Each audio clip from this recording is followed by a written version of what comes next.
Has anybody ever told you that your family is dysfunctional? And your response was, nobody has a perfect family. Everybody's family is dysfunctional. I want you to take a moment and think about what it means to be dysfunctional. And I want you to think about what the opposite of dysfunctional is. Dysfunctional means that it doesn't operate as it was designed to operate or function. The opposite of dysfunctional is not perfect. The opposite of dysfunctional is functional. Functional means that it operates as it was designed to operate. Dysfunctional family systems are created because the leaders, the parents, whether it's both parents or one, or somebody else that has stepped up to be the primary caregiver of the children, whomever that leader is for the child or the children, it means that that person or those people do not have the emotional capacity to respond in a healthy way to behaviors, circumstances, and or experiences that challenge them beyond their current emotional maturity level. It means that emotionally they are immature. There's a lot of talk going on about emotional intelligence, and although I understand what they mean by emotional intelligence, I'm not really a fan of the terminology because I believe everybody's emotionally intelligent, whether they're a criminal or the opposite. I don't know what the opposite of a criminal is. Not a criminal, somebody that walks the narrow path, I guess. Everybody has emotional intelligence. It's all about how you use it, whether you're using it for good or whether you're using it for not so good purposes. But the dysfunctional family system is created again because the leaders of that family system do not have the capacity to respond in a healthy way to things that challenge them beyond their current emotional skill set. An example of this would be if you are a parent to a brand new baby and your baby is crying, and for some reason your baby crying frustrates you and it causes you to become angry and like scream or yell at the baby, or maybe you handle your baby harshly, that is a sign that you are emotionally immature and it displays dysfunction. Maybe you have a child that is a little bit older than a newborn. Maybe you have a child that's somewhere in between like the 3 to 8-year-old range. And maybe your child, again, I spoke about this in another video, but maybe your child is terrified of thunder and lightning. Thunder and lightning for a little kid is absolutely terrifying. And I say that from personal experience. Because as a child, you do not understand what is going on. Those sounds can be traumatic. And the sights, the visuals, when you see lightning coming from the sky and it looks like it's striking something, that's a scary sight.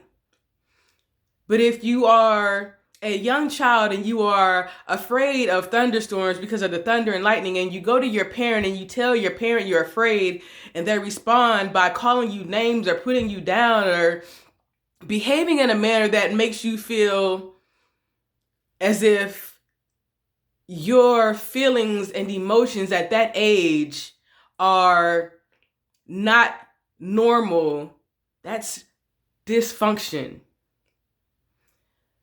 Also, maybe you have a child that is a little bit older. Maybe you have a child that is in their teenage years. Maybe you have a daughter, a teenage daughter, that has become a teenage mother. Maybe she's pregnant.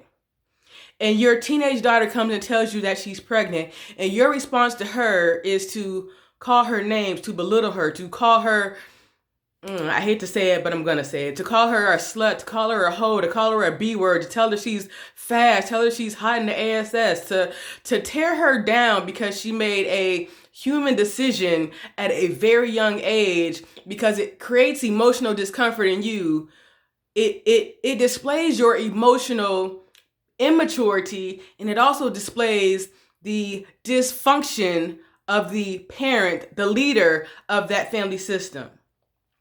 Dysfunctional family systems, they create roles within the family, because you're not allowed to be your authentic self. And when you're not allowed to be your authentic self at a young age, you have no choice but to adapt and modify who you are to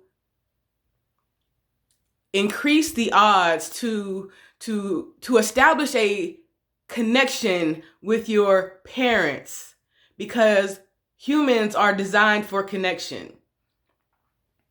And when you're not able to get that connection as a young child with your parents by being your authentic self, you will instinctively begin to shift, to change, to modify who you are, the authentic version of you, to become somebody that is more acceptable, that doesn't get rejected, that doesn't get abandoned, because you need, it is something you cannot live without. You need your parents. You need a connection with them.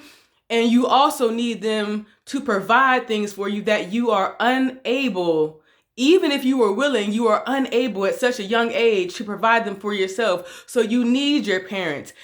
And it forces you to sacrifice your own emotional needs to adjust to the limiting emotional needs of your parents in order to get your physical needs met and in order to establish that connection with your parents. And when you do that at such a young age, you lose your authenticity and you come into these roles that are created for the family system.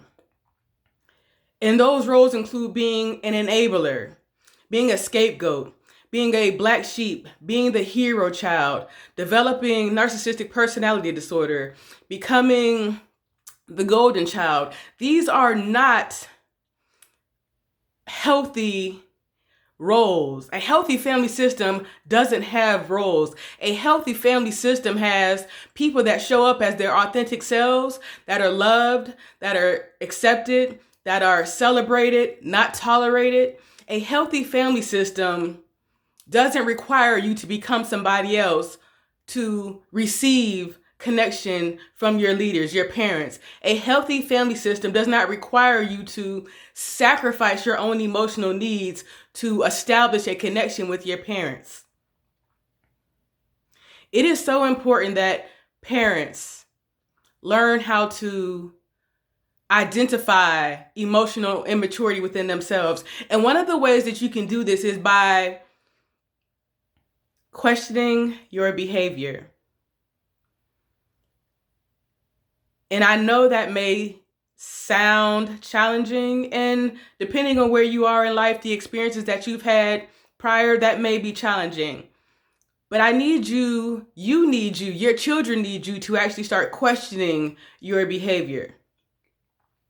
Questioning, is your behavior hurtful and or harmful to yourself and or them? Because if it is, it's because of the dysfunction that you're operating in. And that dysfunction is oftentimes it is connected to traumatic experiences from your childhood. And in order to show up and give your children the version of you that they need and deserve, and to become the best version of yourself, you have to unpack that trauma, that dysfunction, the dysfunctional behaviors, so that you can stop passing the cycles of trauma from one generation to the next. They keep passing along because nobody ever talks about it. We have created this mindset of, that's just the way I am. I've always been like this. You're too sensitive. You've just got to get some thicker skin. I didn't mean it like that. Don't take it so personally. And those are all just excuses that we give to dismiss, deny, and distort the impact of what it is that we've said or done. Your children need you to show up as the best version of you. You need you to show up as the best version of you. And in order to do that, you first have to start looking at you. If your children are behaving poorly, I want to encourage you to look at you instead of looking at them. Look at what, especially if your children live at home with you. If your children are grown and out of the house, that's kind of a different ballpark. But if your children are under the age of 18 and still live with you, they are heavily influenced by you, the example that you are providing for them. And you need to examine yourself and get real and honest about the unhealthy experiences that you have had in your childhood, whether it was before the age of 10, from 10 to 20, or after the age of 20. You need to get honest with yourself about those painful, hurtful, harmful experiences that you have had and the impact that they have had on your life. You need to get real and honest with yourself about the dysfunctional ways your parents, your leaders, and your household showed up for you or didn't show up for you. And you need to get real and honest with yourself about the impact it has had on you. And once you get real and honest about those experiences, you need to identify how it is negatively impacting your ability to show up as the best version of yourself. It always comes out in your behavior. Something happened, it negatively impacted you, and it is showing up today in your dysfunctional behavior that is hurtful and harmful to your children. And if you don't change the behavior, you're going to pass it to your children. The best way to protect your children from the pain of your childhood is to first heal yourself from the pain of your childhood.